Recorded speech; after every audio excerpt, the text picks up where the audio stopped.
Ada yang bilang, Habib, ya kita mesti berjuang, Beb. Presiden mesti dinasehatin. Udah. Hampir air ludah gua kering. Dari setahun yang lalu kita udah kasih tahu, saudara. Bukan dibisik-bisikin lagi, udah kasih tahu, saudara. Dari sebelum dilantik, setelah dilantik, bentuk kabinet, pilihlah menteri-menteri yang profesional. Nah, kalau perlu kementerian-kementerian itu berlakukan meritokrasi.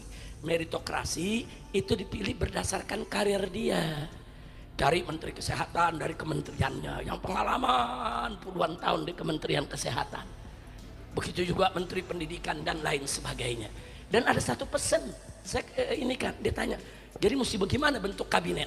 Saya kasihlah passwordnya, pakai password lagi, sampai kayak komputer. Lu mau tahu passwordnya? Mau tahu? Satu, non termol, udah gitu aja. Anda nggak usah takut. Ini termol semua geser-geserin aja. Saya sebutin namanya satu-satu. Nah begitu dibentuk kabinet, kebetulan saya lagi umroh saudara di Mekah, saya tungguin kabarnya.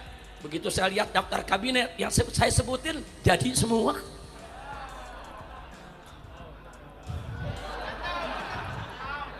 Sabar. Mesti yang kita sebut semuanya jadi. Mending kalau 1-2 yang jadi. Semua jadi. Dia salah denger kali ya. Saya bilang ini jangan, dia pikir ini kali ini yang kita rekomendasiin saudara. Jadi semua, kacau tidak? Nah, sekarang udah setahun, terbukti saudara. Nah, semua mereka yang diangkat sekarang bikin pusing kepala presiden. Kesian presiden kita saudara. Nah, sekarang minta saran lagi. Saran saya tetap sama. Berhentiin. Ganti dengan orang-orang yang bagus. Setuju tidak? Takbir. Saudara, kemarin ada keluhan. Bapak Presiden kita dengan tegas mengatakan, saya akan lawan semua koruptor. Saya akan lawan semua mafia. Saya akan lawan semua oligarki. Saya tidak takut diancam. Jangan coba-coba ancam saya. Itu yang tersurat tuh. Yang tersurat apa? Jangan ancam saya. Yang tersirat ada yang ngancam.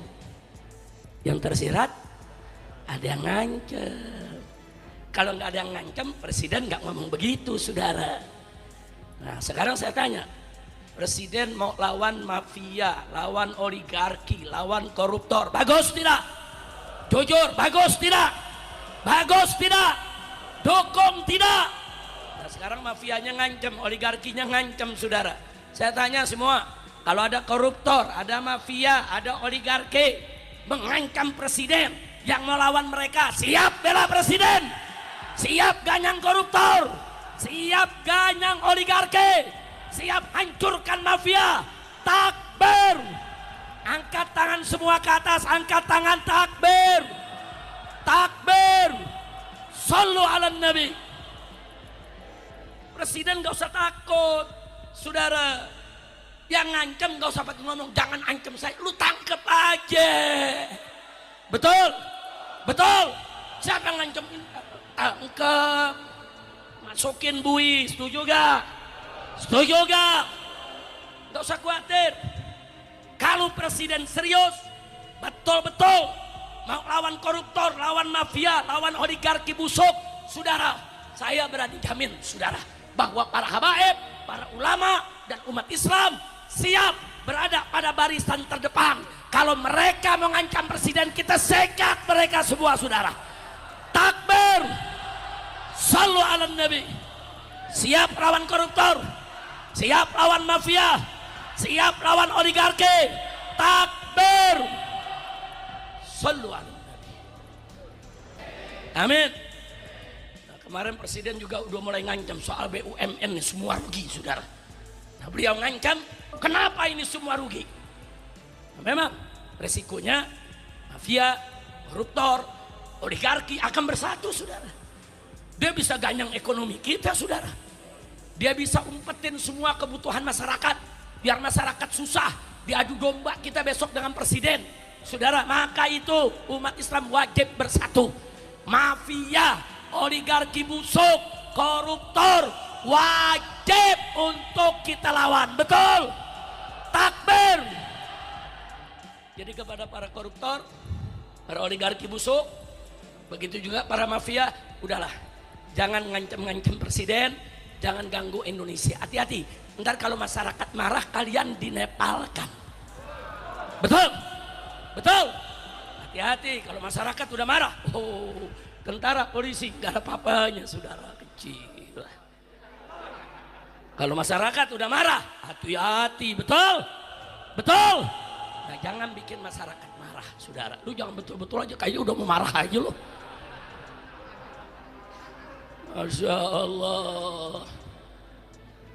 Mudah-mudahan lah, insya Allah Bapak Presiden kita diberikan taufik dan hidayah, punya keberanian untuk lawan mafia, berani lawan koruptor, berani lawan oligarki, dan siap untuk bergandeng tangan dengan semua rakyat. Betul? Takbir. Sallu ala Nabi. Saudara, kenapa pajak mahal? Karena kas negaranya kosong. Saya kan udah berkali-kali di atas mimbar, saya berikan perumpamaan contoh. Dulu zaman Pak Harto, saudara, bukan korupsi nggak ada, bukan. Tanya orang-orang tua kita, ada korupsi. Cuman korupsinya di kolong meja. Kenapa di kolong meja? Masih ada rasa malu. Masuk reformasi 98, kita pikir bakal lebih bagus, jadi repot nasi. Dari reformasi jadi repot nasi. Kenapa? Ternyata korupsinya naik pangkat, dari kolong meja jadi di atas meja. Kacau tidak? Kacau tidak? Begitu 10 tahun kemarin, saudara, rezim yang kemarin nggak tanggung-tanggung, korupsi sama meja-mejanya dibawa lari. Kacau tidak? Kacau tidak? Kacau tidak? Kondisi begini biarkan atau lawan? Biarkan atau perbaiki? Siap berjuang, siap bersatu, siap jaga negara, siap jaga NKRI, siap bela agama. Takbir. Sallu ala Nabi. Nah, karena itu saudara, saya mau ingatkan sekarang, saya nggak mau panjang-panjang lagi bercerita. Kalau kita mau selamat di negeri ini, tolong jangan tinggalkan ulama. Betul? Jangan, saudara. Ada masalah apa aja tanya ke ulama, minta petunjuk dari ulama, minta fatwa ke ulama. Allah nyatakan dalam Al-Quran, faqala ta'ala, saudara, apa kata Allah? Fas'alu ahla dzikri in kuntum la ta'lamun. Tanya kepada ahlu dzikir. Ahlu dzikir di sini ulama, fuqaha. In kuntum la ta'lamun, kalau kau nggak tahu apa-apa, nggak tahu masalah, tanya ulama. Nggak tahu masalah, tanya fuqaha. Minta fatwa kepada mereka. Jangan ulama dihinakan, dilecehkan, dijauhi. Ya begini, keberkahan jadi hilang. Betul? Makanya saya mau tanya semua, siap dekat ulama? Siap ikut ulama? Siap jaga ulama? Takbir. Allah puji dalam Al-Quran. Apa Allah nyatakan dalam Al-Quran? Faqala ta'ala, innama yakhshallaha min ibadihil ulama.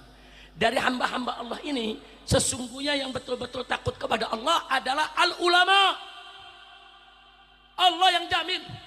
Ulama-ulama yang istiqamah, yang ilmu dan amalnya sejalan. Ulama-ulama itu, saudara, yang mengikuti ajaran Nabi, mereka adalah hamba-hamba Allah yang takut kepada Allah, yaitu ulama. Belakangan ini kita sering melihat dinamika politik yang sangat panas.